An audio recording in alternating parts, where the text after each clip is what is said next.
azken urte erdian, Albengo udalean ordezkaritza politikoa duen alderdi guztien herrian, bakea eta bizikidetza oinarri dituen lagainaldi eta etorkizun batekin konpromisoan sakontzeko elementuak identifikatzeko lanketan ibili gara. Jabetzen gara gertatukoaren inguruan, bizipen ezberdinak eta banatzen gaituzten desadostasunak ditugula.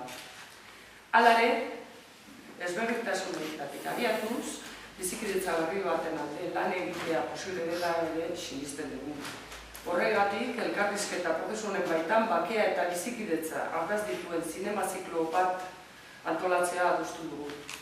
Elkarbizitza lantzen deitutakoa eta orain aurkezten dizueguna. Bere burua, zinema dokumentalaren bidez, herritarri hausnarketarako gune bat eskaintzea da, alderdi guztiek deitua eta babestua. Dokumental bakoitzaren ondoren, solasaldi baterako tartea egongo da. Partaideek dokumentalari buruzko iritziak eta elkarrekin hausnartzeko asmoz. Zikloak 3 hilabete iraungo ditu. Hilero dokumental bana aurkeztuz.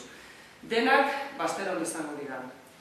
Eta programa hurrengoa izango da.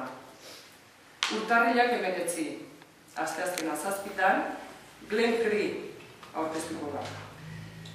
Jatorri ezberdinetako indarkarien biktimen arteko lehenengo esperientzia dugu. Otsailak 16, 7 ere. Heriotzaren triangulua. Astigarraga eta Aldoainen muturreko eskuinak egindako 8 eralketen kontakizuna. Martxoak 16, 7. Reconciliación. Gertatutakoa gainditu eta bizikidetzan oinarritutako etorkizuna planteatzea lortu duten hainbat biktimen arteko elkarrizketak.